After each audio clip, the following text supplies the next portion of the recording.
What's up, everybody? I'm NoLucksGiven, and I'm here to bring you coverage of Season 6 of r/pogoraids PokeDraft. This draft is looking to be really competitive, so what I wanted to do with this intro video is break down each of this season's 10 competitors in the top PokeRaids division. I'm also going to give some context and a primer on what is PokeDraft with a few Season 6 specifics. This season kicked off at the end of May, just to give you some context on when this draft took place. And this series is going to be following the top division, like I said, but there's actually 4 different tiers, and sometimes that even gets mixed up from season to season, depending on how many people there are interested in PokeDraft. You can also run your own PokeDraft. That's pretty fun. My local community has done it. Maybe we'll look at that footage someday, but yours can too. All of the rules for PokeRaids PokeDraft can be found in the Excel sheet, which you can find a link to in the video description. CuddyWow and YourCalc Professor do a great job organizing and putting all that stuff together, but I'll quickly run through the rules here as well. Players start by doing a snake draft of all available Pokemon. The draft that we're going to be looking at is a 10-person draft, and each player is going to be drafting 10 Pokemon. You can also do less players or more Pokemon to make it slightly easier. More Pokemon isn't going to make it that much easier if you're still doing 10 players, because there's like, I don't know, 120 good Pokemon maybe. So maybe you could get away with 12, but those last 2 picks aren't really going to be improving your teams that much. But we do see for some of the unranked and less competitive divisions, smaller numbers of players, which leads to overall higher quality picks. As well, just for a Season 6 specific, the Lake Guardians are not going to be draftable this season, so no Mesprit, Uxie, or Azelf. Azelf being the biggest one. You'll see we've got players from all over the world competing, and not everyone has equal access to each of those Lake Guardians, so it wouldn't really be quite as fair, and since Azelf is so powerful, it would be a little bit too balanced for people across the pond. Everything else is fair game, though. Everything that was released at the time this season started, so we won't see Jirachi yet this season, but we'll see everything else be draftable. And it's also important to note that forms are separate picks. For anyone running their own PokeDrafts out there, it helps it separate it. Like each Deoxys is a separate pick, so that different players can each get each of those. Or one player can draft both of them. We're going to see a little bit of that too. Alolan and Cantonian forms are each different picks as well. And also you can pick unevolved Pokemon, namely Scyther, Haunter, Tangela. Those are some of the big ones, but anything that isn't evolved can still count as a separate pick from the fully evolved form. One last thing, as far as forms go and drafting, Mewtwo is treated as if it had 2 forms. So there is Classic Mewtwo, which has all of Mewtwo's original moves: Shadow Ball, Focus Blast, Hyper Beam, and Psychic. And then there is Mewtwo, or Elemental Mewtwo, which can only use the charge moves Flamethrower, Ice Beam, and Thunderbolt. This is for balance purposes. Classic Mewtwo is already the best Pokemon that you can draft. It's basically a lock for first pick.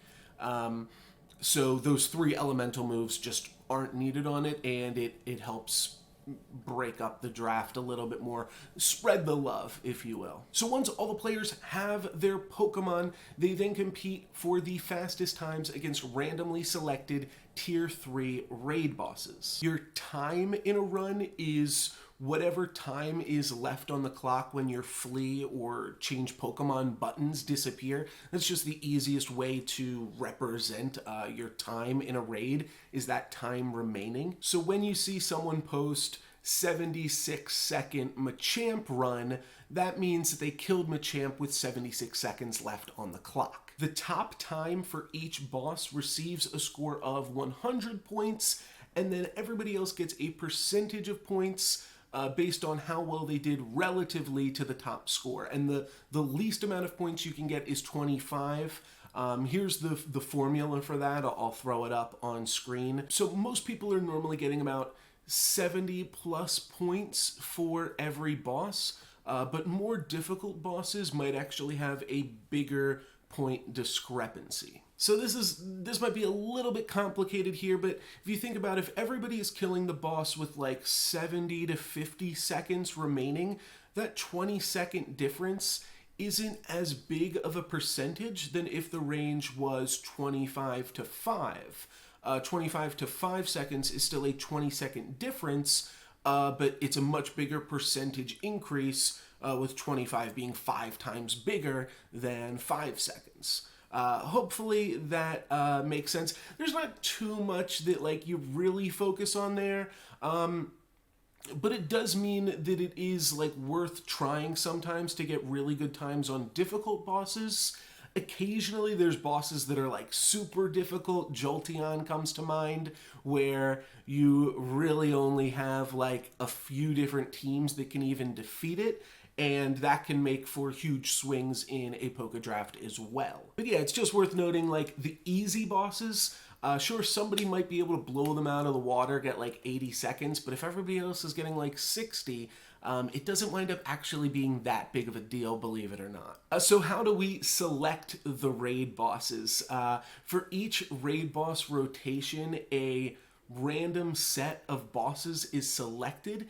If there is going to be a 3-week rotation like we had for Cresselia, then 3 raid bosses will be selected, 1 boss for each week that those bosses are selected, so that way everybody has about a week to try to get a time per boss, is the thought process there. Now, for that Cresselia example, 3 bosses were picked for the start of Season 6, Crawdaunt, Machamp, and Scyther, but then Adventure Week came in and wound up breaking that up, so we wound up with 1 boss from Adventure Week, Aerodactyl, and then because we didn't have 3 full weeks of Cresselia, the 3rd boss that I listed there, that Scyther, those times were no longer valid towards this season. Scyther will count if it returns, but we have no idea what's coming up, but that's all good to bring up. As far as getting in the headspace of this Season 6 draft here, we had no idea what the next boss was going to be, and we didn't know that it was Cresselia when these players did their draft, so they didn't really have much to go on other than drafting the most well-rounded teams, and then obviously planning for things like Machamp and Alolan Raichu that are kind of guaranteed to be a part of any PokeDraft season. There's also some new Pokemon to consider this draft season that weren't around in Season 5, so I'll touch on those a little bit. Giratina Origin is the biggest one, both probably in size, yeah, and also as far as importance. It beats that Alolan Raichu that I mentioned, and then it also beats Claydol, which is a super difficult boss, which I also brought up. Then there's Garchomp, which is also a Raichu counter, and Jolteon, which I also brought up before. Garchomp is tricky because it's a Pokemon not many people actually have, so to use it might cost you a lucky trade and some Stardust to try to get it from a generous person in your local community. And then it'll also probably cost you a lot of rare candy. You can buddy up with it for Adventure Week, but it's still going to cost you some. So Garchomp has the biggest, what they call the WTF index, which is just, it has the most varying score from pod to pod. And you'll see some of like the more competitive pods, people were willing to draft it highly, but in the pods that aren't as competitive, it went pretty late because everybody's like, well, I don't have one. Maybe I'll pick it up 8th just because it's too good to sit on the table that long. So that is kind of funny. We also have Leafeon, which joins all the other grass types, is a solid backup. But Magnezone is a really good one.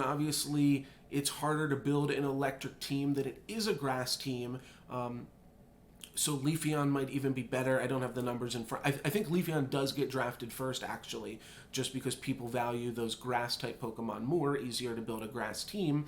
But Magnezone is basically the third best electric type with how much bulk and resistances it brings. Dialga is in an awkward spot. That's another new Pokemon that we didn't have last season. It's got two poor attacking types as far as PokeDraft is concerned. Dragon is one of the best raid parties that you'll want to build up for tier 5 raids if you are just a normal raider. But for PokeDraft, not really as much because it's not going to be super effective against anything. Palkia actually fell the most spots in draft between last season and this season. Which I also think is a cool metric to look at. And again, you can find all of that information on the Excel sheet in the video description. But yeah, people realized Palkia wasn't that good. Dialga does have, or does it? Does Dialga have a steel? Yeah, it's got a steel fast move and charge move. I actually can't remember off the top of my head. But the important thing about Dialga, even if it does have those moves, which I'm not totally sure it does, it's not going to get a weather boost from steel attacking, and it's not going to get a super effective boost from dragon attacks, even though it might get that wind boost. So it is definitely in an awkward spot.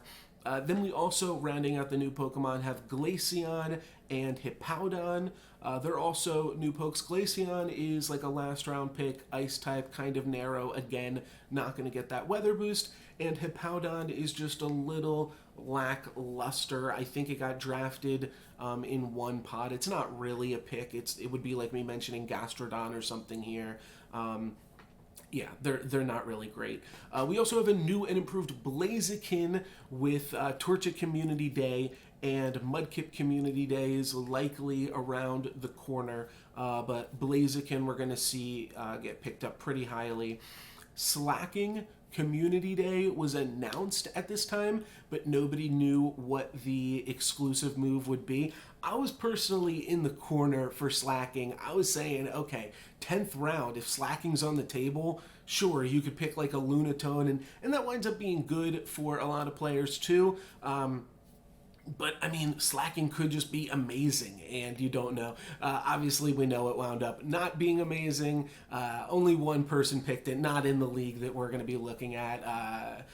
So it's not really relevant. But let's take a look at the competitive league now and take a look at some of the players whose drafts we're going to be following and the standings that we're going to be watching closely through my video coverage. First up is Yilong, just going in draft order here. Yilong was first, so we got the Mewtwo, like I mentioned. Yilong is a data analyst from suburban Boston, Massachusetts, with over 1,700 raids completed. And looking at the data here myself, Yilong has the second best overall draft pick average. That's something we're going to be looking at a little bit more in the next video, but compared to how all pods in Season 6 valued and ranked all Pokemon collectively, Yilong has the second best numbers in this pod. And that's going to make sense. He is the first person drafting,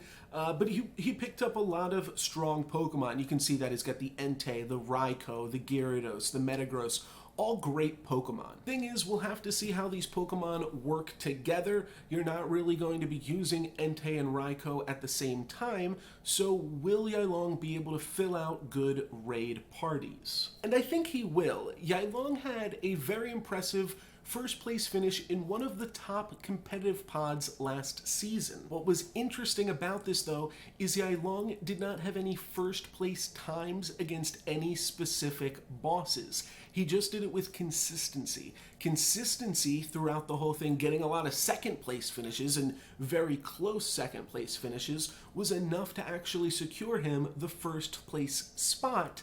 and an invite into this Champions League. Next up, we have LegionCommander, an accountant from Merida, Mexico. LC managed to get second place in his draft last season, but overall, as far as all PokeDraft, ranked 9th. So pretty impressive and definitely earned his spot in this top division. He also won his pod in the 4th season, so we know he can do it. Interestingly, last season, both LegionCommander and Yilong had Honchcrow drafts, which was just something that I was personally tracking. Legion has one of the worst average draft pick totals of this group, and I think that's mostly held back by the Rapidash there. That's the second biggest reach in the full draft. Rapidash has kind of been like a meme pick before, and it's crazy to see it get picked up at 8th here, but is it a meme?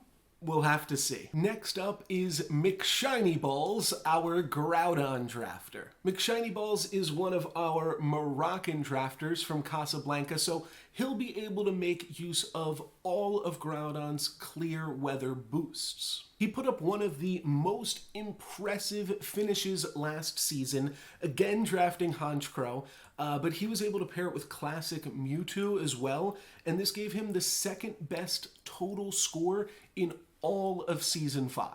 Things are looking pretty good to start off this season as well. His team has the best overall draft pick average total, and he also has the 2 biggest steals there with Machamp and Salamence. Only time will tell if these picks are actually as good as the other pods think they are, but McShinyballs is certainly a competitor here who has proven he can win. At 4th pick is eileenwolf from Virginia in the USA. Now, common wisdom is that if you're 4th pick, you kind of have to take Kyogre, so that's what Eileen does, who then follows it up with a Heatran. Eileen won their pod last year and placed 3rd over all divisions, an equally impressive feat.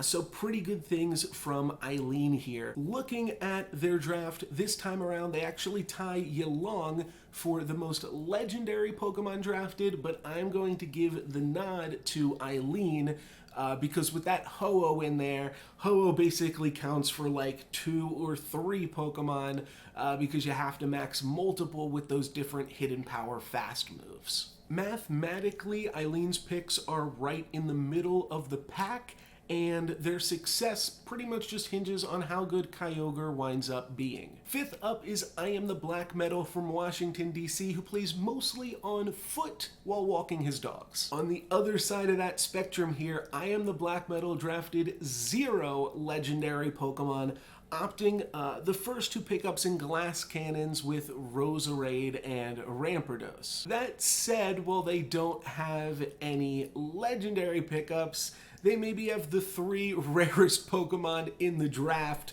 with Rampardos, Togekiss, and then that aforementioned Garchomp. I Am the Black Metal placed 2nd in the top division last season and also impressively won in the 4th season as well. Interestingly, I Am the Black Metal was the fastest drafter in all of the pods, so either he already thought about all of his picks beforehand, or he wasn't thinking when he drafted some super rare Pokemon. The question is, are these decisions going to come back to bite them? Will they be just as quick as taking down these raid bosses as they were in making these draft picks? 6 is Efindle from Albany, New York, with the untested Giratina origin form. Efindle also has some of the craziest reaches in this draft, Camerupt and Magmortar specifically, giving him the 2nd worst average draft pick total.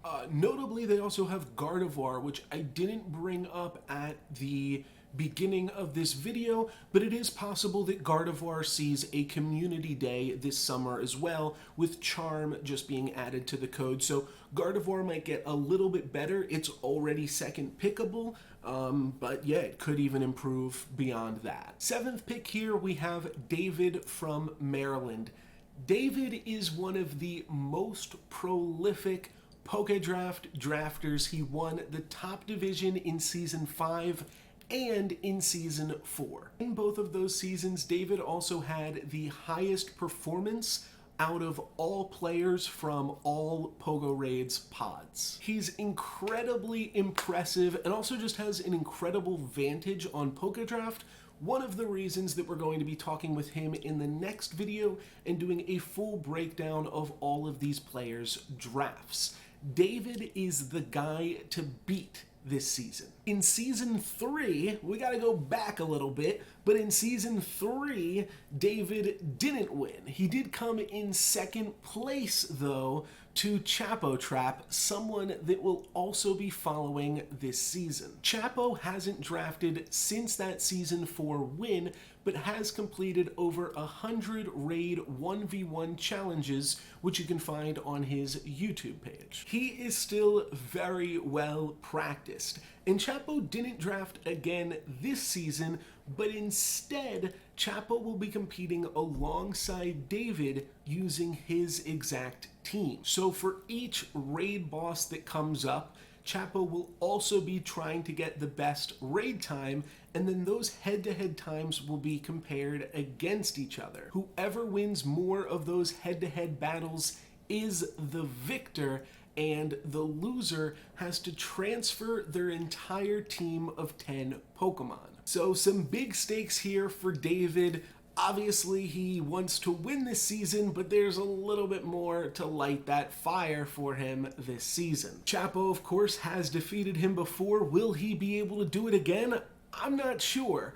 I'll be sure to keep track of all that progress as we look at that through my videos. Though you can also follow with text coverage on the subreddit pogoraids.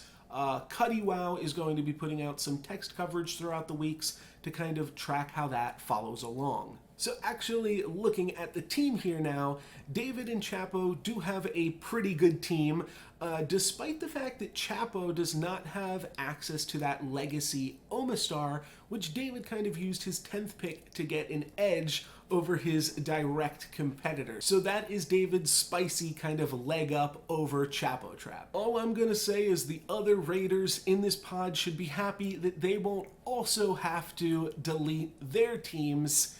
If David beats them, we'll see. Can he manage the three-peat? I'm not sure. Will he be able to win the season but still lose his team to Chapo? Can he lose the season but still win the side bet? That's also certainly possible. So, like I said, I'm going to be covering that, and you can also find that text coverage on the pogoraids subreddit. I'll also mention again that next video we are going to be doing a full draft analysis with David, so stay tuned, hit that subscribe button if you want to see that. He has got one of the best brains for PokeDraft, and we're going to be picking that and figuring out just how everybody did this season in his eyes. Next up is Dancing Koala, also from Virginia, USA. Koala has the third best total pick average with a lot of strong Pokemon and good synergies to boot.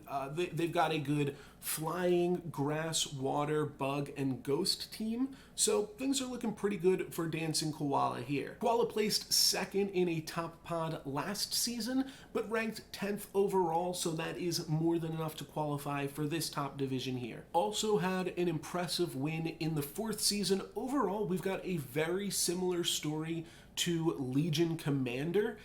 They don't quite have a side bet going on themselves, but they've had very similar historic performance, so I think it'll be interesting to look at the two of them and just see how they compare. Our penultimate drafter here is Abdu Marsol, an experienced PokeDrafter and software engineer from Casablanca, Morocco yet again.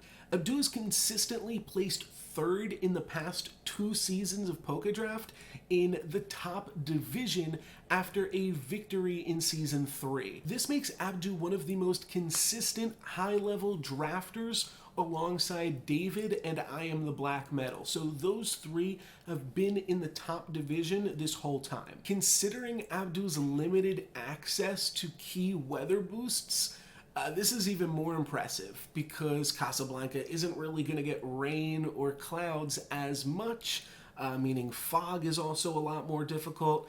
And yeah, it's just really good consistency from Abdu here. Abdu drafted that Elemental Mewtwo here, and 12th pick is actually like pretty late for that, and I'm not sure if it's ever been picked up that late. So we'll see Abdu be able to capitalize on some of those key moves, and just overall a lot of good clear boosted teams here, and we'll see how it goes. Last up, we have Oussamesta, a PvPer and drafter, again from Casablanca, Morocco. Mesta placed second in his division last season, but got a 4th place overall. That was in McShiny Ball's pod. So he was still able to get 4th overall, which is super impressive. Seasons 3 and 4 had similar results for Mesta, a strong 2nd place finish. We'll see, will he finally be able to crack the #1 spot? Things don't look great on paper. Last pick is an extreme disadvantage. Having to pick 10th means 9 of the best Pokemon are picked before you even get your first pick. The one thing that we do see Oussamesta do here is lean heavily. You'll see all of his picks are kind of grouped together. We've got the 2 psychic types, the 2 rock types, the 2 fire types, the 2 anti-psychic, and then the 2 water type Pokemon. He leans on that wheel in the draft pretty hard, almost to a point where it kind of feels like a meme. We'll see. He does have some of the biggest reaches this season because of that. Some of those are a little bit like Haunter isn't really a reach if you have the Legacy Haunter. That's something that I think we talk about in the draft video. But he's got last pick overall, which is going to give him the worst total pick average because of those reaches and just being last pick. Oussamesta is going to need some luck on his side. Maybe he'll still be able to get that 2nd place, but I'm not sure. There's a lot of good competitors here, and this has been a little intro to all of them, so hopefully it'll make it a little bit more exciting and engaging as we talk about them throughout the season.